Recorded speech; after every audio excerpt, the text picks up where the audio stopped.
Hello guys, first episode of BanKs Talks.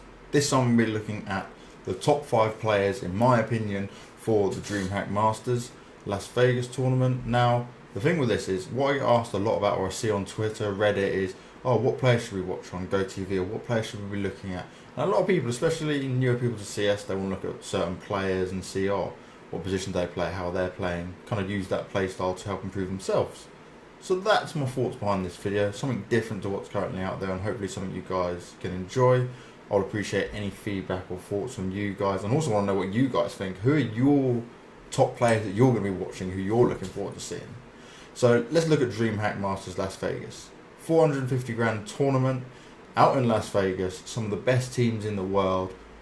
Australis are going to be there. They've just come off the back of that huge E-League major win, and obviously they had the ECS Season 2 win as well, and they're basically showing that since Glaive's come on board, they're a team to be reckoned with. I seriously think that if they manage to get this tournament as well, they go first place in this tournament, which isn't going to be easy. If they do, 2017 is looking like their year. They haven't changed their roster, and let's be honest, there were so many roster changes after the E-League major. To me, the E-League major was the best major to date, but that's what let it down. The fact that we knew there was loads of changes coming. Now, obviously, let's look at the groups to start off with. So I'm just going to read out the groups from here. It's Group A, Australis, North, Optic, and Complexity. So Group A, you're probably looking at Australis and North. Maybe Optic can challenge it, but with the recent change, Hiko coming in, I personally can't see it. I don't think they're going to manage to put it together. Yes, they've got Peacemaker, who we know is a quality coach, but the coach role's changed a lot, as we know, with the changes that Valve have put in place. So I can't see them really making anything of it. In Complexity, they could pull off some upsets, maybe, but you can't really look at them as key contenders. Group B, you've got VP, Fnatic, Gambit, and Misfits. Misfits, now, they're a team that can always put in good results, but it's never consistent. They're not always playing against the top teams, so you can kind of count them out. Gambit, now that's a real wild card. They're going up against Fnatic and VP. VP, you've pretty much got to say, yeah, they're going to go all the way. They're going to come out of that group, probably top trumps. Fnatic, they have their brand new old roster put together. And to me, that old roster can do amazing things, and this tournament's probably going to be their best chance for it. But Gambit, just Adren, Dozier, Zeus is leading, are just, you cannot underestimate them, and they will be able to put up good games, but will they be able to throw this current lineup of Fnatic off their game? It's going to be interesting. Obviously, they lost out the E-League Major to Fnatic, but Gambit, to me, are the hardest workers in Counter-Strike at the moment. They've definitely put in the most practice. So I think we'll probably see VP and Fnatic go through, but you've got, obviously, Gambit there as kind of being the other team that could really push maybe Fnatic out, probably not VP. Group C, SK, NiP, Cloud9 and Tyloo. Now, I think Cloud9, yeah, okay, they can do good stuff, but I'm not really putting them as contenders here. I'm actually putting Tyloo ahead of them. And the reason I'm doing that is because you can never predict the movements of Tyloo. Players don't play against them so often. They've got some crazy aim and also some tactics and strats that maybe seem unorthodox to us, but we don't see very often. They've gone through a hell of a lot of crazy changes and stuff, some weird stuff with team members being banned and stuff, trying to leave. But yeah, Tyloo could really throw some people off here. The wild card here is going to be NiP. NiP have not performed well at all this year. They've missed events. They're like 0-4 in Pro League at the moment, so they just haven't won, and that's the teams that they probably should be beating. So hopefully they've had a masterclass boot camp and they're ready and raring to go. Otherwise, you've got to ask about NiP if they need to change their lineup. SK, godly lineup, got Phelps in now. Fallen doesn't have to worry about carrying. He can go with the duo of him and Cold and own it up again. But SK again, it is still a change that's been made. Are they ready for it? I still give them top trumps in it, but that's an interesting group, probably the most interesting group of the whole thing. Group D, you've got FaZe, Mouse, Na'Vi and Renegades. Renegades, again, kind of, if they can do something, fair play, but you're not really looking at them in that sense. Mouse, they're still having to play with Nico, who's actually going to FaZe. So if Mouse can beat FaZe in this situation, well, that's going to be all kinds of confusing. But Na'Vi probably going to go top of that. FaZe, they still put on a fantastic performance with the lineup they had at E-League Major. Obviously, there's been changes since then. It's going to be between, I guess, Mouse and FaZe if they're going to go second in it. But Renegades could potentially use this to their advantage, step up to the plate and knock them out for it. So For my first player that I'm going to be looking at, and who I think you guys should be looking at to doing well in this event, is going to be Snacks from VP. Why Snacks? Oh my god, he has literally in the last 2 years come into his own of being one of the top players in CS:GO. He is so versatile with the array of weapons he can pick up. It doesn't matter if you see him with an AWP, M4, AK. God, he is on point. And Snacks just works well in that team. In the VP team that hasn't changed for so long, he's doing absolutely brilliant. Yes, they couldn't push the win at the E-League Major, but them games were so close. And how many times did you see people shouting out what Snacks was doing? He was the clutch man. He was the control man. He had some fantastic individual performances. My problem with VP, and I guess this is where the other players need to kind of step up to Snacks' level at times, is it's inconsistent. You've got some of the greatest players in CS history like Taz and Neo on that team, and they constantly have good games. But you look at their ESL series that they've been playing for the Pro League, and they would win one map, lose another. They're obviously gods on Cobblestone at the moment, but you can't just play Cobblestone. And for me, the worrying part of them is that nothing's going to help them to pull them through. But Snacks, if you're looking at him as a player, that's a man I would be copying, because he is versatile. He plays smart. He's not like the mad person who runs in and trying to get every single frag, or he's pushing too much. He just plays it so well. I think he learns so much from the other players on his team, but he's actually gone a step above them. So Snacks, he's my first player. Second player is actually going to be Olaf Meister from Fnatic. Now, you might think, okay, he's not put up amazing performances at the moment, but why would I choose him? Well, he is now reunited with Flusher. He's got JW there. Dennis is there as well. This team is strong as hell, and even better for Fnatic, which works hugely in their favour, is Inferno's back. Dust 2 has gone out the window, as we know. Inferno's here for Olaf Meister and co. And for me, I think what Olaf showed previously at the E-League Major is he's still got it, and he had some rounds. I know we spoke a lot about Twist and Disco doing fantastic work, but Olaf was, again, that key man, not in terms of just pure fragging capability, but actually being there from the smart plays. And now he's in with this team. I think that's going to take a bit of pressure off of him, and we'll see him up his level. That's what I'm hoping to see anyway. So for me, I'd definitely be looking to see what he can do this tournament and what a fight he can put forward. Again, with the Fnatic lineup, they're the least worrying team for me in making a change. So I don't think the change is going to affect them as much as some of the other teams. So with so many lineup changes going on, I think Fnatic are currently in the best situation. If they can make this event work for them, go away and practice some more and keep going, then I'm not saying we're going to see another crazy Fnatic era where they're just on top again, but I think that's going to give them a lot of a boost that they need to push them up to that top tier level again, back to what we saw back a couple of years ago. And I think that was what they wanted from this old lineup.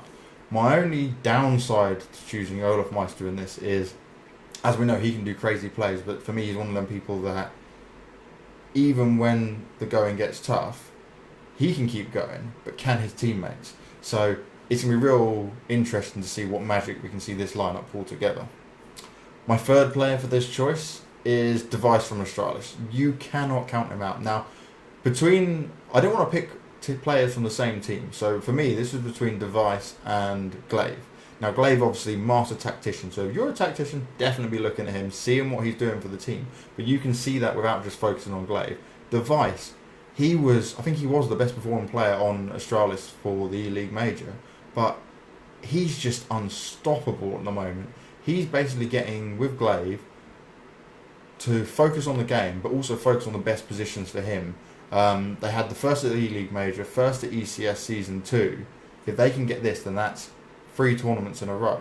And Device is just, every time, upped his level. And when it counts, when he's got people like KAB backing him up, and he's got the tactics on behind him from Glaive, this man is an absolute machine. And obviously Astralis haven't changed their roster. They're going to have been practicing solidly, because they want to keep this format, they want to keep themselves going. But I think Device is actually, we've not even seen everything he's capable of. I think he's more building up to it still. And the more time that this lineup has going together and the more success they have, the better I think they're going to become. And I'm certainly hopeful that we get to see an Astralis VP again, because I know VP have said, yeah, okay, we really want to have revenge, but I think Astralis probably looked back at that game and thought we could have closed them games out a little bit quicker. They could have done better. I think they would have analysed it, because Glaive is that smart, and you can't also forget that they've got Zonic as a coach in the background. But Device, he was just an outstanding player for me during the whole league major, and he continues to be so online. And I can just imagine him doing crazy things for this coming tournament. Fourth player now is Fallen. So I spoke a little bit about Fallen earlier. This man at the E-League Major to me was kind of held back a little bit by the fact they had to have Fox. Now, Fox played well at the E-League Major. He did what he needed to do, but he wasn't the right player for that lineup, and he definitely wasn't the star player they needed. They've got Phelps in now. I think that's going to be really beneficial for him. Fallen's going to be able to focus more on his own game, but I do actually think that they might need a bit more time to get embedded with that lineup and continue practicing as such. My key things I want to see here is just watching the teamwork of Fallen and Cold going together. I think SK here, they proved how far they could go at the League Major, even with Fox. This is dangerous. I think Astralis, yeah, they might be looking at VP, but they definitely need to be paying attention to what SK can do. And Fallen is clutch control. How many rounds he was maybe like managing to get done at the League Major was astronomical. He played absolutely fantastic. I'm really hoping to see him in even better form now with the addition of Phelps. I guess the only worry is that maybe Phelps doesn't get to play, or he's not utilised in terms of positions and stuff that he wants, so that might hold him back a bit. But that lineup is star-studded now, fully. And yeah, I think it's going to be interesting. And Fallen for me is just going to be the man to watch, because when it's really tough, he never gives up, and he motivates the hell out of that team, and he keeps them going. He's like the Papa Bear of SK. So yeah, he's definitely got to be number 4 for me. And fifth, I don't think too many people can agree with me here, but for me it has to be Adren. Adren from Gambit. He played so well. I think I watched pretty much every game of the E-League Major, bar maybe 2, and Adren, every game I watched of Gambit, he was pulling off the clutches. He was doing crazy kills. Everyone was shouting about him. Like, he was blowing up. And they are the most practiced team that I know of. I don't know of any other team practicing as much as Gambit are. Now, you've got Zeus, who's brought in the knowledge and the experience and the strategy, and he's so hungry. He does not want to give up, and he's invested so much time into this lineup. And these guys, slightly like less experienced, a bit younger, but also they know that they can trust what Zeus is doing. Now, obviously, they've had the Predator Master 3 win, the Dreamhack Zowie Open Winter win, and the showing at E-League was amazing. You've really got to give them a huge pat on the back. I actually think they could have gone a bit further, but again, it's going to come with that experience. Some of these players need more of this stage experience. So I'll be watching Adren to see how well he performs now he's had a bit more pressure put on him. He's come off the back of the E-League Major, and he's now been able to push forward, grow as a player.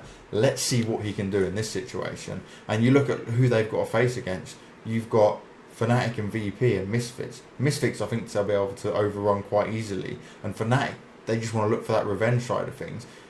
It's going to be tough for them, but if you've got Adren and Dozier performing, then I know for a fact that he's going to be able to make some huge rounds for them. And if he can keep his head in the game, Zeus stays strong.